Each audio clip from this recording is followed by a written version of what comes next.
तो आज की जो वीडियो है वो आपको हेडिंग देख कर पता चल ही गया होगा किस बारे में मैं बना रहा हूँ। जी हाँ, जापान वीज़ा के बारे में वीडियो बना रहा हूँ। तो आज जो हम वीडियो में डिस्कस करेंगे जापान वीज़ा कैसे अप्लाई करना है। तो ये मैं जो वीडियो बना रहा हूँ, जो विजिटर वीज़ा जापान का जिन्होंने अप्लाई करना है उसके रिगार्डिंग क्या डॉक्यूमेंट्स है, कैसे अप्लाई करना है, तो वो मैं बता रहा हूँ। तो वीडियो को स्टार्ट करते हैं। पहले नंबर पर सबसे जरूरी जो है पासपोर्ट। आपको किसी भी वीज़ा अप्लाई करने के लिए आपको पासपोर्ट चाहिए और जिसकी वैलिडिटी कम से कम 6 महीने की बची होनी चाहिए। तो उसके बाद ही आप वीज़ा अप्लाई कर सकते हैं किसी भी कंट्री के लिए। तो फर्स्ट आप देख लीजिएगा कि आपके पासपोर्ट की जो वैलिडिटी है वो 6 महीने बची हुई है। अगर नहीं है तो नया पासपोर्ट बनवा लीजिए, अगर है तो आप अप्लाई कर सकते हैं जापान का वीज़ा। तो डॉक्यूमेंटेशन के बारे में कुछ डिस्कस कर लेते हैं। क्या डॉक्यूमेंटेशन चाहिए आपको। फर्स्ट आपके पासपोर्ट में पहले तो खाली 2 पेज ब्लैंक होने चाहिए। एक पेज पर वीज़ा लगेगा, दूसरे पेज पे वो स्टैंपिंग होगी जो इमिग्रेशन की होती है, ये डॉक्यूमेंट चाहिए। दूसरे नंबर पे पासपोर्ट की बायोडाटा पेज। बायोडाटा पेज जिसको बोलते हैं वो फ्रंट एंड लास्ट पेज होता है पासपोर्ट का कोई भी, उसकी आपको फोटोकॉपी 2 चाहिए, ये आपको साथ में लगानी पड़ेगी। और तीसरे नंबर पे जो है वीज़ा का लिंक है, जो वो नीचे डिस्क्रिप्शन में मैं दे दूंगा। जो लिंक है आप सीधा VFS की वेबसाइट पे जा सकते हैं, जापान वीज़ा एप्लीकेशन की। आपको सारा जो फॉर्म है उसका फॉर्मेट वहाँ पे मिल जाएगा।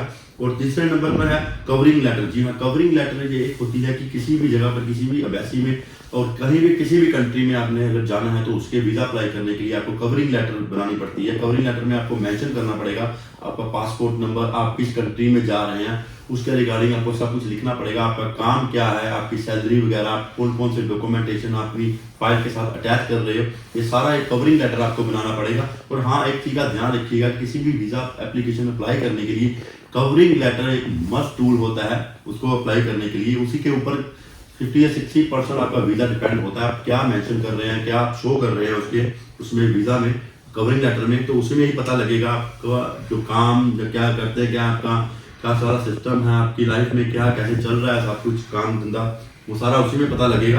तो ये कवरिंग लेटर बड़े तरीके से बनाइएगा। और उसके बाद आपको चाहिए पासपोर्ट साइज फोटो। फोटो का साइज है 2 इंच बाय 2 इंच। यहाँ 2 इंच बाय 2 किसी भी कलर लैब पे चले जाइए, वहाँ पे आपको ये फोटो मिल जाएगी जापान वीज़ा एप्लीकेशन के लिए। 2 इंच बाय 2 इंच की फोटो, 50 सेंटीमीटर जिसको बोलते हैं।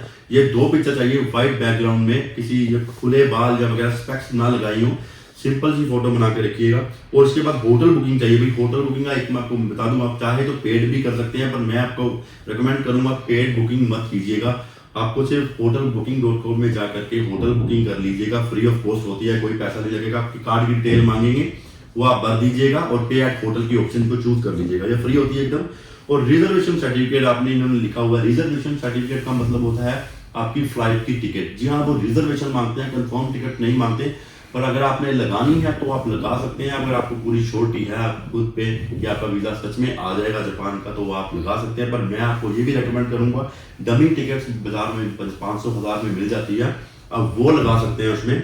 और इसके बाद आपको latest income tax return. Income tax return आपको लेटेस्ट चाहिए 1 साल की। पर वो इसमें ये भी मैं आपको बोलूँगा कि 3 साल की कम से कम लगाइएगा भाई। अगर तो पहली बार अप्लाई कर रहे हैं जापान का वीज़ा तो 3 साल की लगाइएगा। अगर दूसरी तीसरी बार आप अप्लाई कर रहे हैं तो फिर 1 साल से काम चल सकता है आपका। पर मैं आपको कहूँगा 3 साल की लगाइएगा।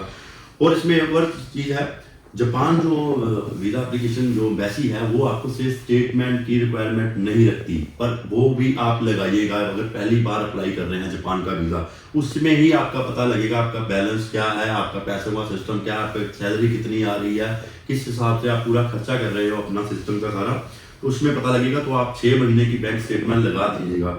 और इसके बाद आपको चाहिए आपका बिजनेस का प्रूफ। ये मांगते नहीं है, पर आप अपना बिजनेस का प्रूफ, GST नंबर या उद्योगदार नंबर होता है या इम्पोर्ट एक्सपोर्ट लाइसेंस, आप कुछ भी है। अगर आप जॉब कर रहे हैं तो अपनी कंपनी से NOC, जी हाँ, NOC का मतलब होता है नो ऑब्जेक्शन सर्टिफिकेट, ये आपकी कंपनी आपको प्रोवाइड करेगी। ये सिर्फ एम्प्लॉय के लिए है, जो बिजनेस प्रोप्राइटर, जो बिजनेस ओनर है उनके लिए नहीं है। तो ये चीज़ का ध्यान रखिएगा। पहले खुद देख लीजिएगा किसी बिजनेस में काम कर रहे हैं, आप एम्प्लॉय हैं कि आप मालिक हैं, ये चीज़ का ध्यान रखिएगा। अगर मालिक है तो उसमें कंपनी के रजिस्ट्रेशन पेपर लगेंगे।